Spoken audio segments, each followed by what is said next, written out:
सन 1940 में गुरुदेव बुलंदशहर में यज्ञ कराने के लिए गए, और जिस जगह पर यज्ञ कराने के लिए गए वो एक विधवा का मकान था। उनने गुरुदेव को चिट्ठी लिखी थी। उनने कहा, गुरुजी हमारे यहाँ तो कोई आता नहीं है, आप आएंगे क्या, हमारे घर में यज्ञ कराएंगे क्या। गुरुदेव साइकिल चला करके गए, मथुरा से बुलंदशहर गए। उनके घर में एक पीछे बरगद का पेड़ है, अभी थोड़े दिन पहले हम लोग होकर के आए। बरगद के पेड़ के पीछे गुरुदेव ने यज्ञशाला बनाई, लगाया 5 कुंड की यज्ञशाला। पहले दिन जब लोगों ने सुना तो बड़ी मुश्किल से आए, 5 लोग आकर के बैठे। भाई यज्ञ कुंड खाली नहीं जाना चाहिए, बैठ गए। विधवा के यहाँ कौन जाएगा, कोई नहीं गया। पर जब गुरुदेव की व्याख्या लोगों ने सुननी शुरू करी और मंत्रों के उच्चारण को सुनना शुरू किया तो धीरे धीरे करके कुंड भरने शुरू हुए। जहां पहले दिन बैठने को कोई नहीं था, वहां पर अगले दिन हजारों की भीड़ लग गई। तीसरे दिन वहां पर लाखों लोग खड़े हुए। गुरुदेव ने कहा 5 कुंडों की यज्ञशाला है, हर व्यक्ति बैठ नहीं सकता है। पर आप क्या सुन के जाइए, ये सुन के जाइए कि आप सड़क पर निकल जाइए, ये यज्ञशाला आपके साथ जा रही है। हम लोग गाने में गाते ना, हे प्रभु जीवन हमारा यज्ञमय कर दीजिए, विश्व यह सारा समझ लें एक पावन यज्ञशाला।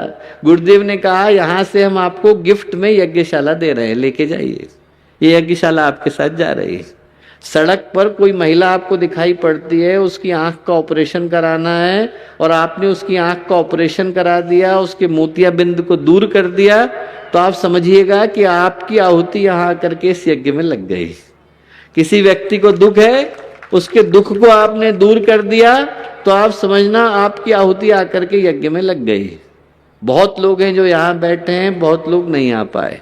उनसे आप जाकर के कहना कि यदि आपने किसी दुखे का दुख दूर कर दिया, किसी भटके को राह पर ला करके खड़ा कर दिया, तो आपके यज्ञ की आहुति यहाँ इस 108 कुंडी यज्ञ में आकर के लग गई है। उन सब की आहुति आकर के लग गई है जिनकी भावनाएं पवित्र हो गई।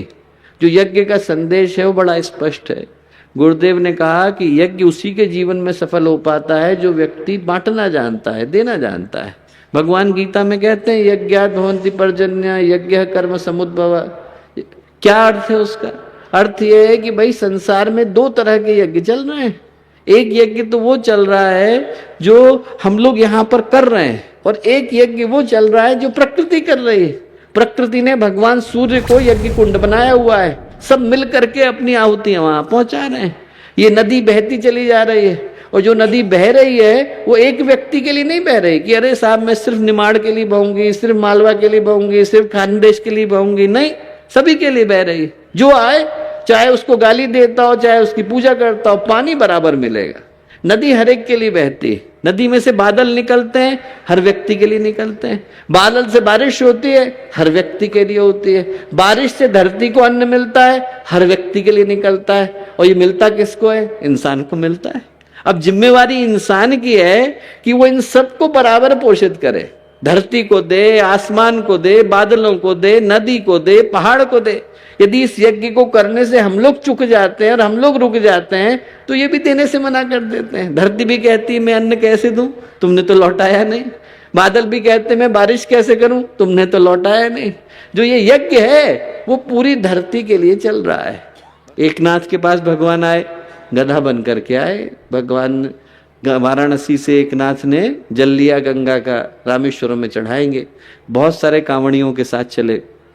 चलते चलते क्या हुआ, उनने देखा कि रास्ते में गधा कराह रहा है। बाकी के सारे कांवड़ी आगे बढ़ गए। कराहते गधे को देख करके एकनाथ के दिल में दया आ गई। गंगा जल लिया, गधे के मुंह में डाल दिया। अरे भैया कैसा पागल आदमी है, देखो। बाकी कांवड़ी बोले एकनाथ से, अरे कैसा पागल आदमी, गंगा जल कोई डालता है गधे के मुंह में? नहीं नहीं साहब, दूसरे का कष्ट नहीं देखा गया मुझसे। उनने दूसरा लोटा लिया और वो भी गधे के मुंह में डाला। बाकी के लोग बोले कि आदमी तो बिल्कुल पागल हो गया। एकनाथ ने कहा अब सारा का सारा गंगा जल तो दे दिया, वापस चलते हैं, वाराणसी से लेकर के आते हैं। कांवड़ी आगे बढ़ गए, एकनाथ वापस लौटने लगे। वो जो गधा था वो भगवान शिव बन करके प्रकट हुआ। कहीं जाने की जरूरत नहीं है, रामेश्वरम तुम्हारा जल लेने के लिए यहीं आ गए।